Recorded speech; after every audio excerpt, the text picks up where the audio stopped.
Niwan nga muna pala namin na to si Bebe Arlo kala Mami La. Paano ba naman kasi may lakad kami ni Daddy Bean? At dito nga kami pumunta sa may Yoshitsaki Optical. Paano ba naman kasi tinext na kami ni Doc na available na nga daw yung mga eyeglasses namin. Based nga pala sa experience ko na pag nasa loob kami tapos bigla na lang lalabas, sumasakit yung ulo ko tapos ang sakit-sakit din ng mga mata ko. Yung feeling na parang cloudy yung paningin ko, ganun. Kaya naisipan ko yung mga lenses namin ay paggawa ko ng photochromic. So magiging ganito nga pala yung itsura niya kapag na-expose sa sunlight. Oh, diba? 2-in-1 pa nga. Meron ka ng sunglasses, meron ka pang eyeglasses. And in fairness naman dito sa napili ko, bumagay talaga. Nagpalagay nga din pala kami ng blue light protection dahil nga napakahilig talaga namin mag-cellphone. Lalo pa naman ako, nag-e-edit ako ng mga vlogs araw-araw. At syempre, pinalagyan ko nga din yung kay Arkia para kapag nanonood siya ng TV, ipapasuot ko to sa kanya. Ito pa naman si Arkia, nahihilig mag-game sa phone ko, kaya naman maganda to para sa kanyang eye protection. O sa mga nagtatanong ng specs, dito nga pala ako namili sa section na to. Sobrang daming magaganda dyan, promise. Sayang nga lang at hindi ko na videohan, pero yung gilid ng mga lenses ko, pwedeng tanggalin yan. Ano, same nga to dun sa ginagamit ko last time na nabili ko rin sa kanila. Uy, habol na kayo dahil meron silang pa-promo na 10%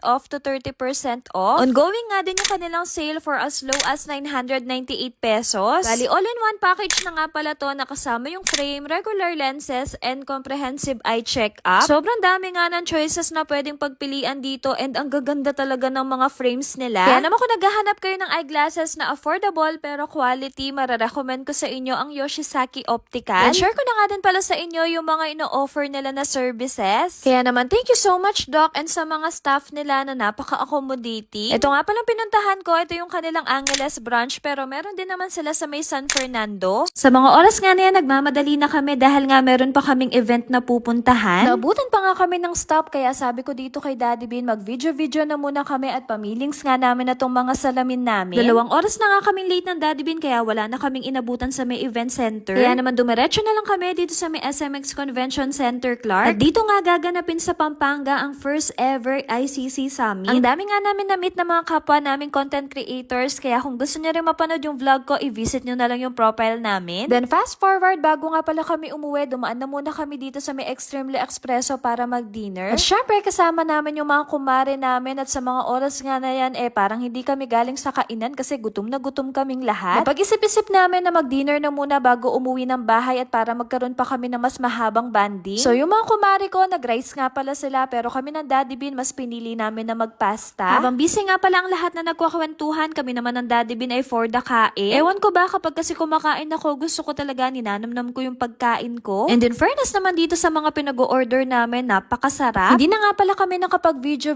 nagpaalam na nga pala kami sa kanila dahil nga magtitingin-tingin pa nga kami ng mga furniture. Naghahanap kasi kami ng accent chair na babagay sa sala namin, kaya naman dumaan na muna kami dito sa may our home. Kaso wala kami napusuan, kaya naman inaya ko na lang ang Daddy Bean na pumunta kami dito sa may department store. Ito kasi sa Bebe Arlo, napakabilis lumaki at wala na nga siyang kasyang mga damit niya. Pero hindi na rin naman kami nagtagal at umuwi na nga kami at ito nga sumalubong sa amin ang aming butchog-chog. Ito nga si Arkia nung oras na pero gising na gising pa rin yung diwa niya dahil nga may kalaro siya dito kay Mama. Then bago nga pala kami umuwi, sabi ko kay Daddy Bean, dumaan na muna kami dito sa may pick up coffee. Napakarami kasi namin pending na trabaho kaya kailangan ko talaga ng energy. Ewan ko ba kung ako lang pero sa tuwing umiinom ako ng coffee, ginaganahan ako magtrabaho. Bali yung lagi ko nga palang in-order dito yung kanilang white mocha tapos si Daddy Bean naman in-order yung kanilang dark mocha.